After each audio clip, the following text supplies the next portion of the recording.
12달이 지난 후에 내가 바벨론 왕궁 지붕에서 거닐세.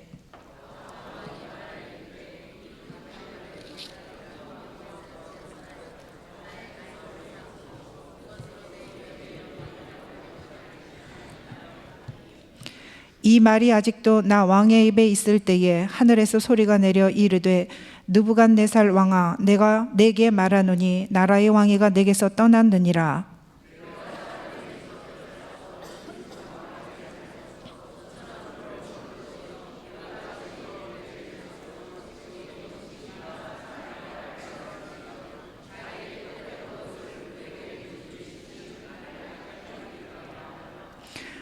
바로 그때에 이 일이 나 느부갓네살에게 응함으로 내가 사람에게 쫓겨나서 소처럼 풀을 먹으며 몸이 하늘 이슬에 젖고 머리털이 독수리 털과 같이 자랐고 손톱은 새 발톱과 같이 되었더라.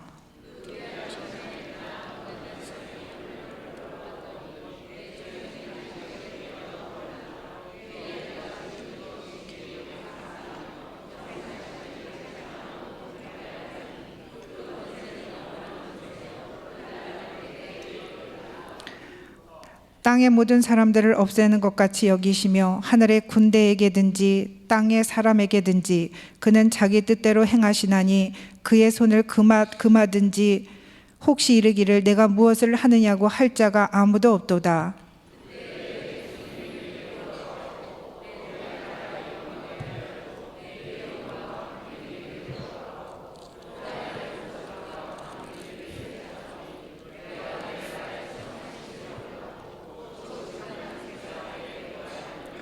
다 같이 합독하겠습니다. 그러므로 지금 나 느부갓네살은 하늘의 왕을 찬양하며 칭송하며 경배하노니 그의 일이 다 진실하고 그의 행하심이 의로우심으로 교만하게 행하는 자를 그가 능히 낮추심이라. 아멘. 자, 우리 가운데 간첩이 있는지 없는지 확인하겠습니다. 264를 아시죠? 264 모르시는 분 손 드시면 조용히 데리고 나가시면 됩니다. 여러분 군대 이야기 좋아하십니까? 군대 용어 좀 아십니까? 자, 남자분들이 현역을 갔다 왔는지 방위를 갔다 왔는지 이도저도 아니고 그냥 면제인지를 아는 방법이 있습니다. 아시면 손만 잠깐 드시면 됩니다. 모르시면 가만히 계시면 됩니다. 군대 용어 빼치카. 네, 아시는 분들. 자, 고문관. 자, 요건 아시나 모르. 마스터. 마스터를 여자분들이 아셔요. 황금마차. 다나카.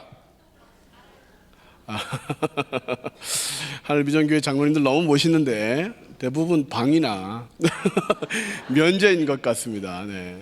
이 언어를 다 알면 현역, 네. 뭐 한 중간 정도 알면 방위, 전혀 모르고 황금마차가 뭐야? 마차야? 그러면 면제입니다. 제가 아는 어떤 사람이 있는데 평소에 군가를 많이 부릅니다. 그의 차를 타면 항상 군가를 틉니다. 네. 처음에는 군대 이야기를 하도 많이 해서 특수부대 출신인가 싶었는데 알고 보니까 군 면제자였습니다. 그는 현역으로 복무한 적도 없고 방위도 아닙니다. 신체 겸사 결격 사유가 있어서 군 숙소에서 하루 이틀 지내다가 돌아온 것이 전부입니다. 그런데 그는 군대 이야기를 너무 많이 합니다. 너무 모르면서 군대 이야기를 하니까 제대로 알려주다가 빼치카 알아, 황금마차 알아, 다나카 알아 이렇게 하다가 결국 여자들이 제의를 싫어한다는 군대에서 축구한 이야기까지 하게 됩니다. 그래서 어디 가서 군대 얘기 좀 하지 마라고 해도 그는 또 합니다. 그래서 그가 말하는 군대의 이야기, 어설픈 이야기를 들으면 많은 사람들이 힘들어하고 특별히 군대에 다녀온 사람들이 입을 안 벌릴 수가 없게 결국 그래서 또 이야기가 축구한 이야기, 군대에서 축구한 이야기로 빠져들게 됩니다. 어설프게 알면 많은 사람들을 힘들게 합니다. 병에 대해서도 마찬가지입니다.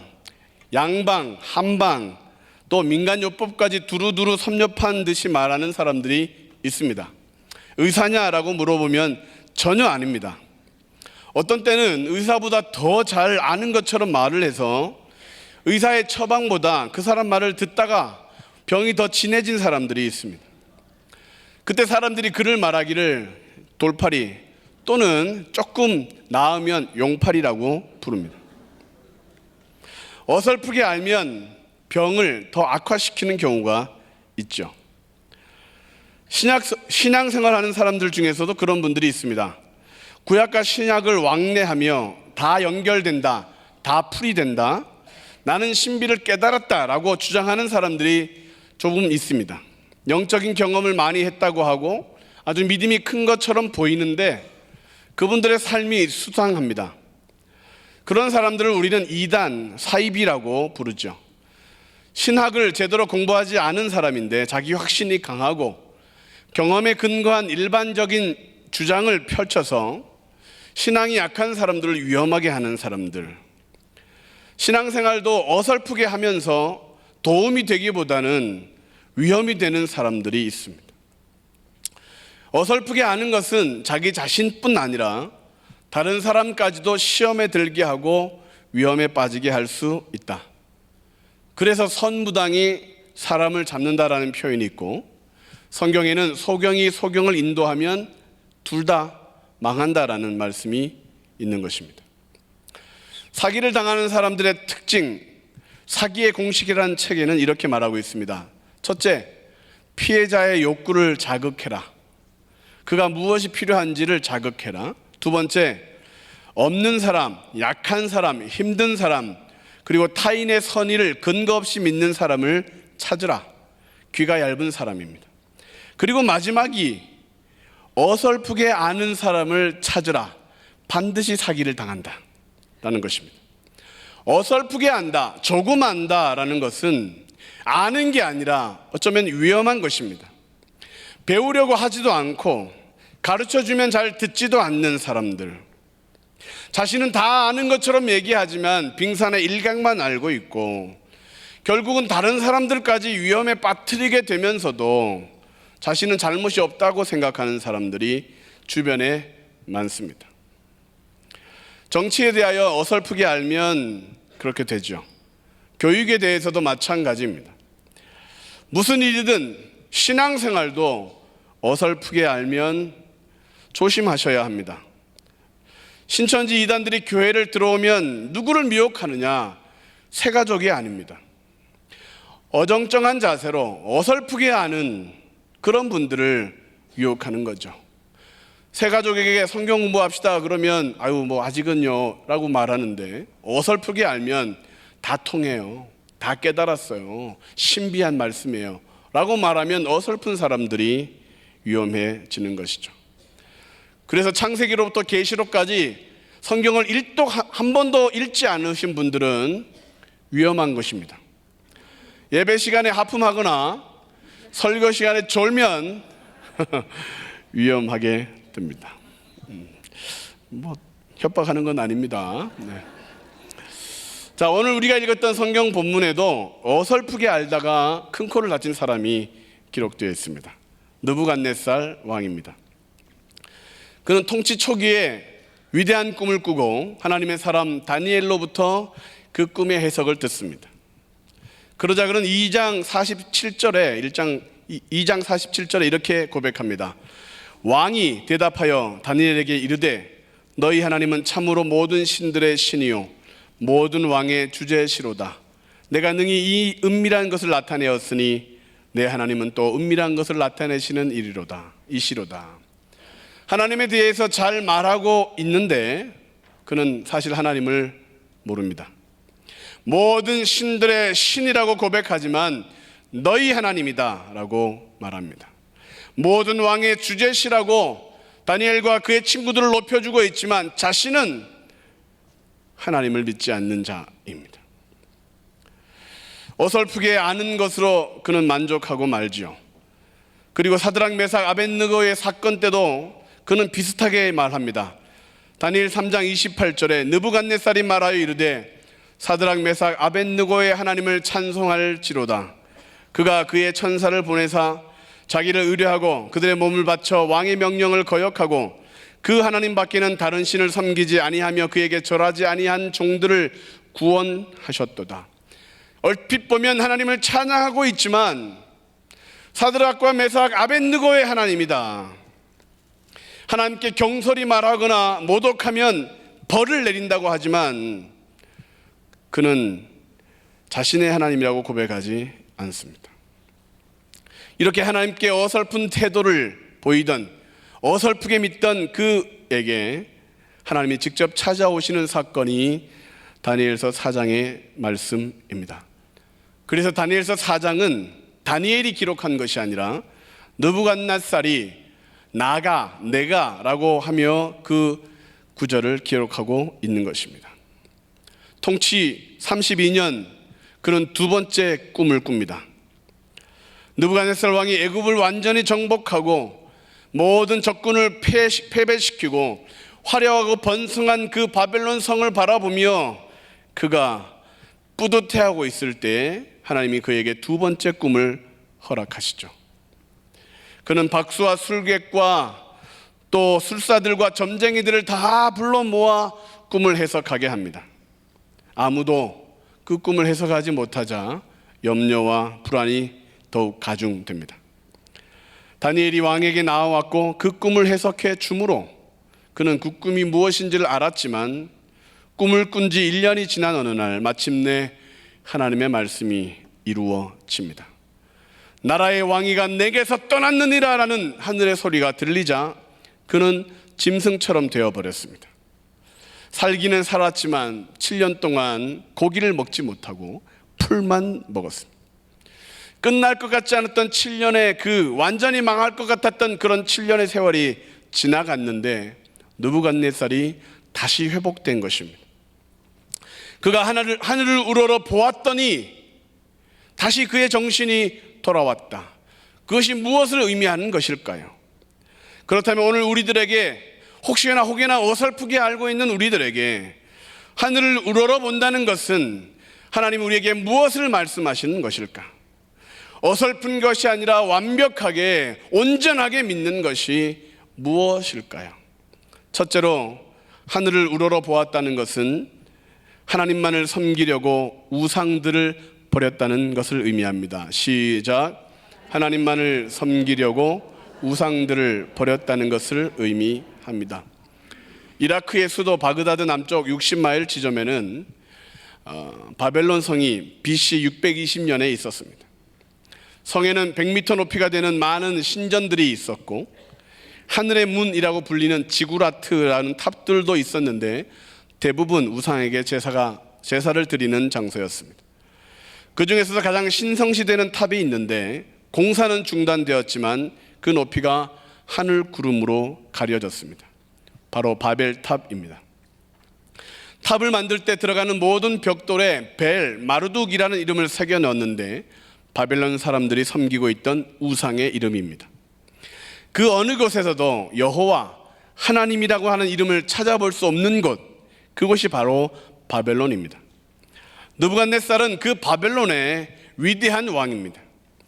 그는 그래서 8절, 9절, 18절, 19절에 계속해서 꿈을 해석하는 다니엘을 향하여 너는 벨드사살이다, 너는 벨드사살이라 그렇게 부르고 있습니다. 다니엘은 내 신의 이름을 따라 벨드사살이라 이름한 자라고 그가 계속 강조하는 데는 이유가 있습니다. 제왕, 주인이라는 뜻의 벨신을 느부갓네살은 섬기고 있었던 것입니다. 만약 그의 이름을 다니엘이라고 부르면 하나님이 나의 심판자이시다라고 은연중에 말하게 되니까 계속해서 고집스럽게 벨드사사라라고 부르고 있습니다. 벨신이 나의 생명을 지켜주신다. 느부갓네살은 그 아들의 이름도 벨사살이라고 짓습니다. 벨신이 왕을 보호하신다 입니다. 그 얼마나 벨신을, 그 우상을 중요하게 여기고 있는지를 알 수가 있는 대목입니다. 다니엘의 하나님은 모든 신들의 신이요 모든 왕들의 주제라고 고백했지만 그는 벨을 더 사랑했습니다. 은밀한 것을 나타내시는 분이라고 그는 고백도 했지만 벨신이 더 위대하다라고 마음속에 생각하고 있었습니다. 풀무불 사건 때도 천사를 보내 의뢰하는 자를 구원하시는 하나님이라고 그렇게 고백했지만 벨신을 포기할 마음은 없었습니다. 그런 느부갓네살의 모습, 벨사살의 모습에게도 똑같이 나타나게 되는 거죠. 아버지가 어떤 일을 겪었는지를 다 알면서도 벨사살 그는 하나님을 섬기지 않을 뿐더러 성전의 기물의 술을 따라 먹으며 그 하나님을 조롱하다 결국 망하게 되었습니다. 벨신이 왕을 보호하신다라고 떵떵거리던 그가 망하게 된 사람이 되었던 것입니다. 하나님 외에 다른 신, 우상을 섬기고 의지하는 자는 다 이렇게 망하게 되는 것입니다. 하나님을 믿을 때 진정 안심할 수 있습니다. 절대 실패하지 않습니다. 고난이 있어도 하나님을 의지하면 반드시 우리는 살아날 수 있습니다. 여호와 하나님을 나의 하나님으로 삼는 자에게 복이 있다고 말씀하셨고, 그 하나님의 이름을 부르는 자를 구원하시고 그 하나님 앞에 나오는 자에게 상을 주시는 분이십니다.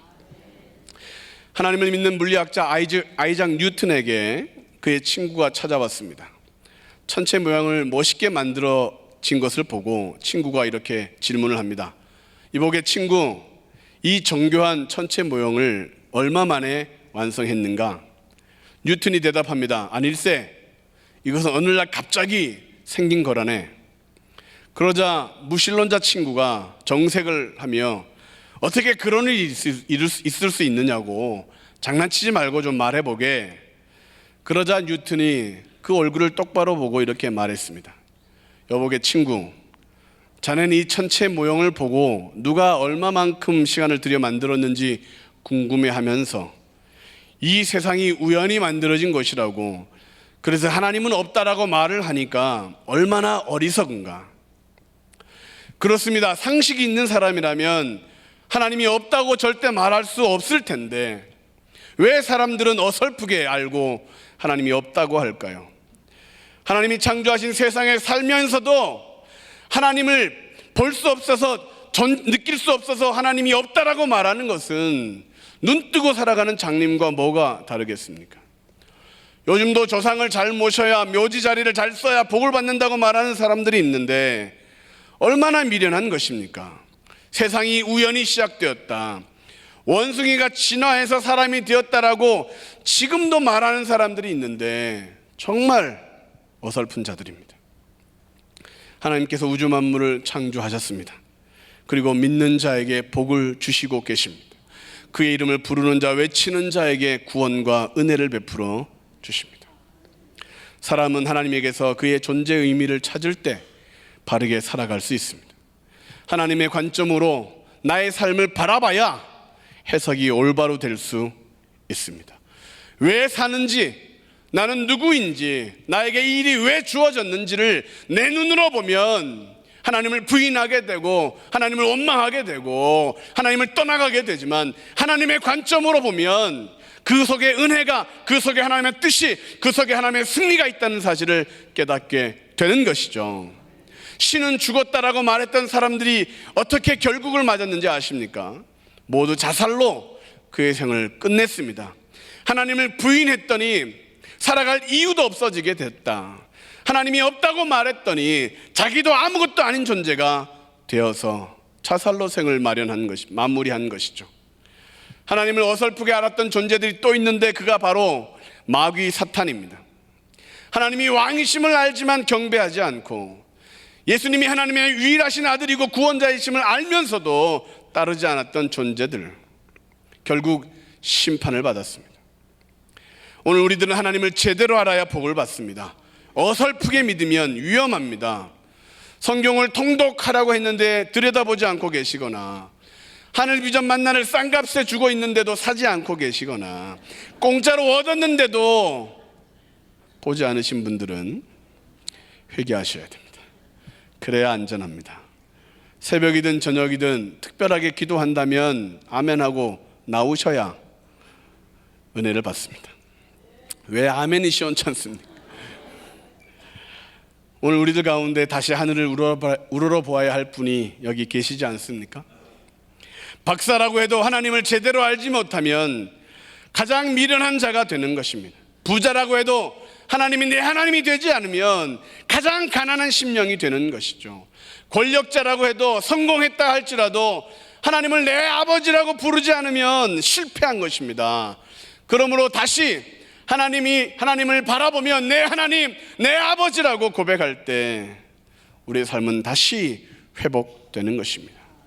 돈을 믿지 마십시오. 건강을 의지하지 마십시오. 성공했다고 만사형통하는 것이 아닙니다. 우상을 버릴 때, 하나님을 붙들 때, 죄를 멀리할 때, 하나님을 즐거워할 때에 하늘을 바라보고 눈을 내리시는 하나님을 향하여 감사합니다고 고백할 때, 그럴 때 우리의 삶 가운데 하나님의 은혜가 단비처럼 내리는 줄로 믿습니다. 두 번째, 하늘을 우러러 보았다는 것은 무엇을 의미합니까? 회복되려고 교만의 죄를 회개했다는 것을 의미합니다. 시작.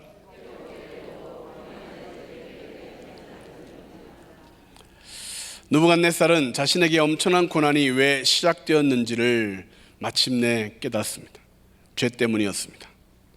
하나님보다 자신을 더 높이는 교만 때문이었습니다. 하나님이 가장 싫어하는 것이 있는데 교만입니다. 느부갓네살은 그 가장 싫어하는 것을 결국 그 교만으로 하늘을 찌를 듯하다 당한 것입니다. 다니엘서 4장에는 느부갓네살 왕이 자신의 교만한 모습을 보이는 것이 기록되어 있습니다.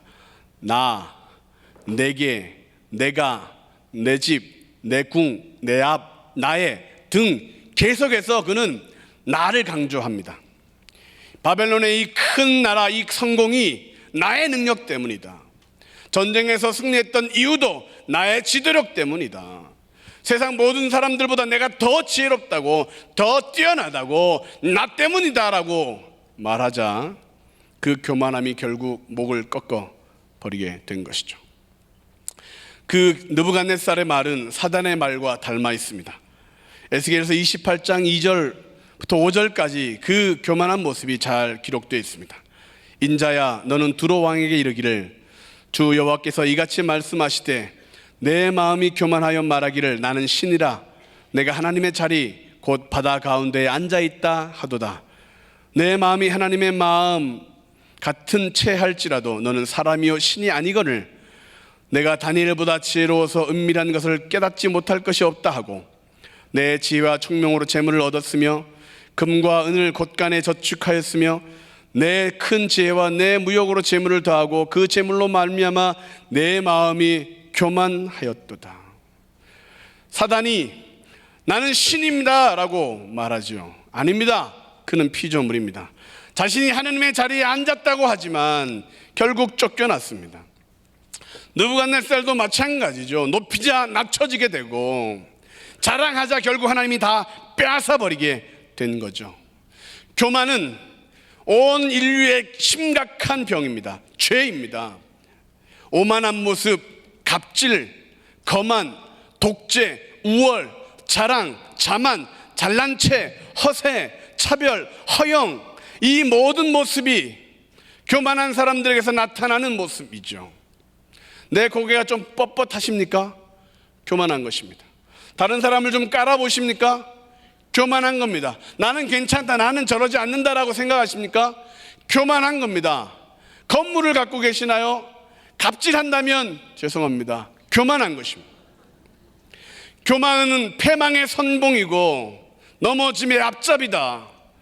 하나님께서 세상을 진동시키며 견딜 수 없게 하는 것들이 있다. 잠언서 30장 22절 23절 말씀을 같이 읽겠습니다. 시작. 곧 종이 임금된 것과 미련한 자가 음식으로 배부른 것과 미움받는 여자가 시집간 것과 여종이 주모를 이은 것이니라. 종이 임금인 것처럼 행동한다면 그것처럼 꼴사나운 것은 없습니다. 미련한 자가 돈 좀 있다고 돈 자랑하는 것을 보면 꼴값이라고 우리는 합니다. 남들이 다 알고 있는 그 한심한 여자가 시집가는 것을 보면 참 씁쓸하지요. 여종이던 자가 안주인이 되었다고 종들을 구박하고 타박하는 것을 보면 열받지 않겠습니까? 세상이 말세가 되는 이유가 뭐냐? 이런 교만한 행태들이 판을 치고 있기 때문에 우리들도 이 교만의 죄에서 벗어나야 합니다. 무함마드 알리 그 챔피언이 복싱 경기를 하러 비행기를 타고 필리핀으로 갈 때였습니다. 안전벨트를 착용하지 않은 것을 보고 스튜어디스가 안전벨트를 착용하라고 합니다. 그랬더니 알리가 이렇게 대답합니다. 슈퍼맨은 안전벨트가 필요하지 않습니다. 여러분은 뭐라고 대답하시겠습니까? 그 말을 들은 스튜어디스는 이렇게 대답했다고 합니다. 슈퍼맨은 비행기를 타지 않습니다. 결국 알리는 안전벨트를 착용했다고 하죠. 자신이 세계 챔피언이 되니까 슈퍼맨이라도 된 듯 다른 사람이 지켜 올려 세워지니까 정말 특별한 듯 생각했다는 것이죠. 어른이 되었다고, 나이가 들었다고, 배웠다고, 좀 있다고 높일 때 위험한 것입니다. 여전히 우리는 하나님 앞에서 죄인입니다. 하나님의 은혜가 멈추면 우리는 죄인이기에 죄를 범하게 되고 심판을 받게 될 것입니다. 하나님의 도움이 없다면 여전히 우리는 오늘도 실패하고 내일도 실패하게 될 것입니다. 하나님이 아니시면 우리는 아무것도 아닌데 우리는 하나님과 견주어 정말 하나님이 나를 특별하게 위하시는 것처럼 교만한 모습을 갖는다면 회개해야 합니다. 느부갓네살이 왜 짐승처럼 살았는가? 7년이라는 시간 동안 왜 하나님의 심판을 받았는가? 거만하고 교만한 모습, 그 모습이 있었기 때문이다. 그러면 어떻게 교만함을 꺾을 수 있느냐? 어떻게 이 겸손한 모습으로 회복될 수 있느냐? 그 모습은 회개하는 것입니다. 장로님들의 기도에 왜 항상 회개의 기도가 들어있는지 그 이유가 여기에 있는 것입니다.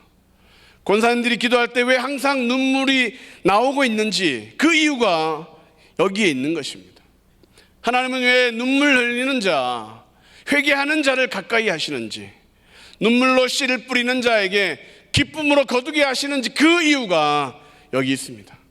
나는 하나님이 필요하다고 고백하는 것이죠. 하나님이 아니면 나는 아무것도 아니라고 고백하는 것이죠. 그렇게 하나님을 의지하니까 하나님이 붙들어 주시는 거죠. 하나님은 예배하지 않고 일주일 동안 정신없이 돌아다니면 회개해야 합니다. 기도하지도 않고 하루를 시작하면 회개해야 합니다. 말씀을 읽지 않고 밥을 먹으면 회개해야 합니다. 친구들에게 예수님 믿는 티를 내지도 않고 친하게 지내면 회개해야 합니다. 예수님을 믿으면 복을 받는다고 전하지 않으면서도 동료들과 같이 오래 일하면 회개해야 합니다. 오래 알고 지낸 사람이 야 너도 교회 다니냐라고 말하면 회개해야 합니다.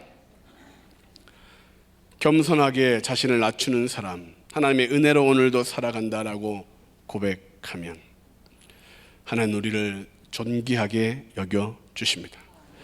자존감이 낮은 사람도 있습니다. 비관적인 사람도 있습니다. 매사를 부정적으로 생각하는 사람도 있는데 그래서 제가 뭘요라고 말하는 사람도 보면 교만한 사람들입니다. 믿습니까? 할 수 있다 말씀하시는 하나님 앞에 나는 못해요라고 말하면 그것이 교만이지 않습니까? 자신의 판단이 하나님보다 더 낫다고 생각하는 것이죠. 충성되이 여겨 귀한 직분을 맡겨주셨으면 감당할 능력을 달라고 기도해야 되는데 나는 못해요라고 말하면 하나님보다 더 똑똑하다는 뜻이죠. 회개가 필요한 것입니다. 믿음이 부족했던 것을 회개해야 합니다. 성령 충만하지 못했던 것을 회개해야 합니다. 방언도 못하고 찬양도 안 하고 기도 시간에 졸았던 것을 회개해야 합니다. 죄송합니다. 오늘날 사람들이 꿈풀이 또 운세, 요즘은 오늘의 운세를 보면 포인트를 준다고 자꾸 유혹을 합니다. 믿는 사람들이 유혹이 되고 있습니다. 꿈의 돼지를 봤다면 여러분들은 뭘 하시겠습니까? 복권을 사시겠습니까? 사지 않겠습니까? 높은 곳에서 떨어지는 꿈을 꾸었다면 키가 큰다는 소식입니까? 아닙니까?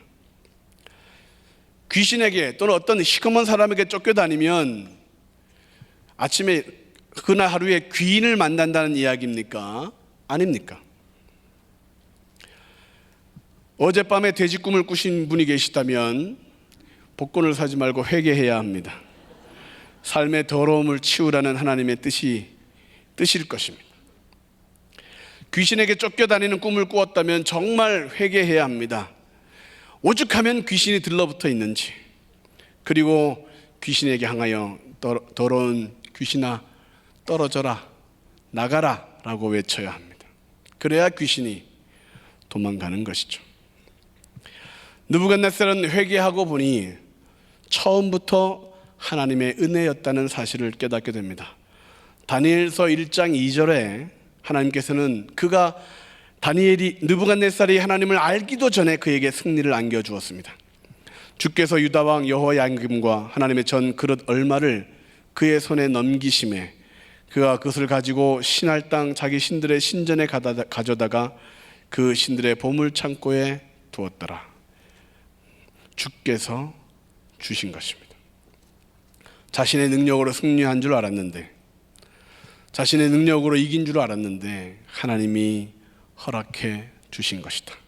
그가 믿기도 전에, 하나님을 알기도 전에, 사랑하기도 전에 하나님은 그를 도우셨습니다. 7년의 짐승 생활이 가혹하다 생각하지 마십시오.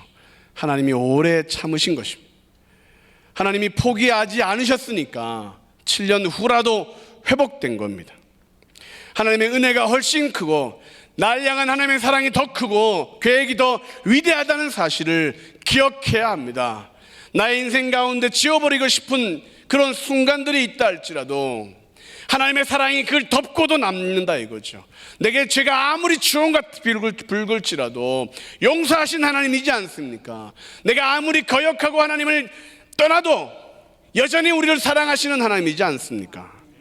그러면 다시 회개하면 됩니다. 다시 하나님 앞에 무릎을 꿇으면 됩니다.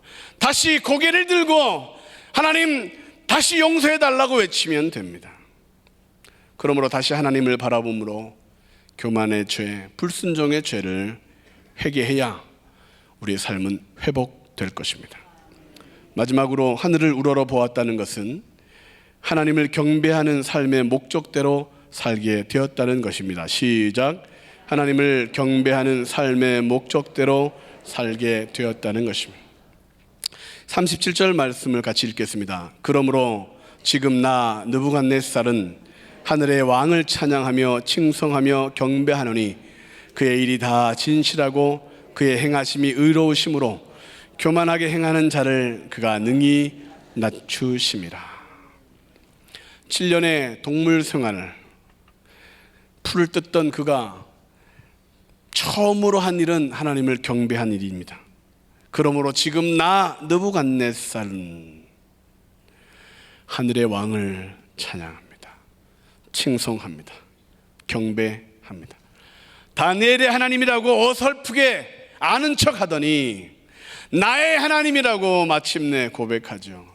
너희들의 신이라고 교양이 있는 것처럼 좀 봐주는 척 하더니 하나님만이 진실하다고, 하나님만을 예배해야 된다고 고백하고 있습니다. 찬양하지 않는 인생은 잘 살아도 실패고 못 살아도 실패입니다. 예배하지 않는 사람은 잘 먹어도 배고픔이고 못 먹어도 배고픔입니다. 하나님을 높이지 않는 인생은 잘 지내도 한숨이고 못 지내도 한숨입니다. 하나님을 높이지 않으면 아무리 날고 뛰어도 그냥 짐승처럼 사는 인생입니다. 느부갓네살은 하나님을 찬양하고 나서 한 2년 정도 더 살다가 75세에 이르기로 그는 죽음을 맞이했습니다. 겨우 2년 하나님을 찬양하고 하나님을 경배해야 될 기회가 많았는데 겨우 2년. 그래도 참 그나마 다행이죠. 하나님이 그에게 시간을 주셨으니까요. 아마 그의 장례식에 가면 성도 느부갓네살이라고 썼을 것입니다. 그는 집사가 되지 못했습니다. 신앙생활을 한 지 3년이 지나야 집사가 되기 때문입니다. 권사님, 장로님은 언감생심 품을 수도 없습니다. 헌신하고 수고하고 열심을 다하고 청춘을 들여야 하늘비전교회 그래도 권사님, 장로님이 되시지 않겠습니까? 그가 얼마나 부자였느냐, 그의 죽음 앞에 중요하지 않습니다. 어떤 업적을 이루었느냐 아무도 관심 없습니다. 그러나 천사들은 그가 얼마나 하나님께 충성했느냐, 사람들은 그가 어떤 삶을 살았고 교회를 섬겼는지야, 그것을 보게 됩니다. 할렐루야. 내일이라도 천국에서 오라 하시면 일이 많다고 주저하지 마시고, 알아서 가겠다고 말하지 마시고 가시기 바랍니다. 아멘. 이 땅에서 고생 그만하시고 면류관 쓰시기 바랍니다. 그렇다고 알아서 너무 또 성급하게 가시지는 마시고 주님을 더 찬양하고 더 예배하고 더 섬기고 더 충성하다가, 장로 찬양대 더 노래하다가, 이쁜 권사님들 더 찬양하고 섬기다가 큰 상 받는 삶이 되시기를 주의 이름으로 축원합니다.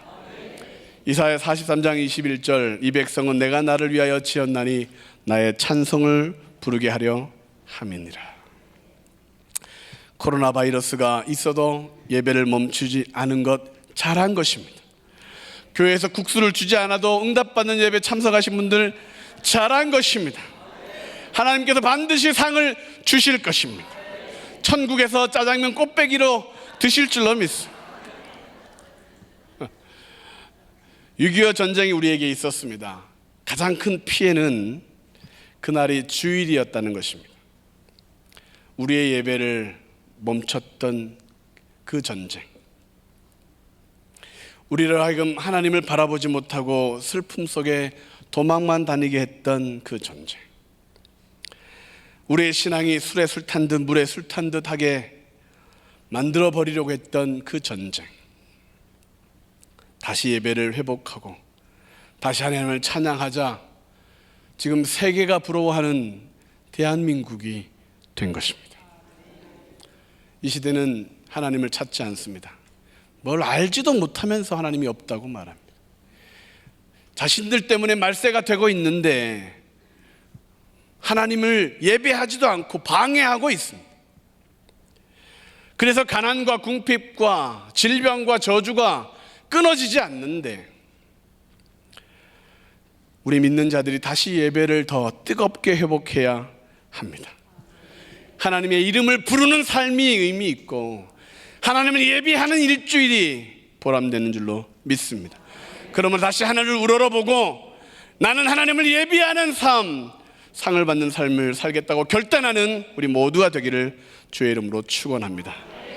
결론을 말씀드립니다. 느부갓네살은 어떻게 하늘을 바라볼 수 있었을까? 어떻게 우상을 버릴 수 있었을까? 어떻게 교만하면서 벗어날 수 있었을까? 그에게는 다니엘이 있었습니다. 다니엘은 돌팔이 신앙인이 아니었습니다. 진짜였습니다. 느부갓네살 곁에는 정말 하나님을 믿는 사람이 그의 곁에 있었습니다. 꿈을 설명해주고 하나님을 찾으라고 했던 다니엘이 있었기에 느부갓네살은 구원을 받았습니다. 우리가 이웃에게 부지런히 전도하고 간증해야 하는 이유가 여기에 있습니다. 지금은 듣지 않고 있지만 조만간 하나님이 살짝 눌러주시면 그 고난 때문에 우리가 했던 간증과 우리가 했던 그 전도가 생각날 것입니다. 지금은 믿는 자를 박해하고 핍박하지만 조만간 우리와 함께 하나님을 예배하는 때가 올 것입니다. 그러므로 믿지 않는 자들이 하늘을 볼 때까지 인내하며 전하는, 인내하며 신앙생활을 하는, 인내하며 믿음을 지키는 우리가 필요한 것입니다.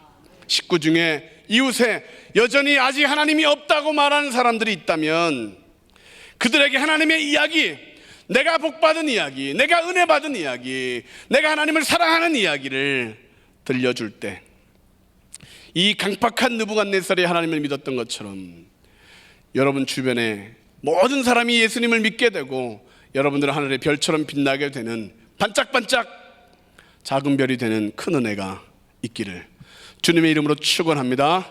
기도하시겠습니다.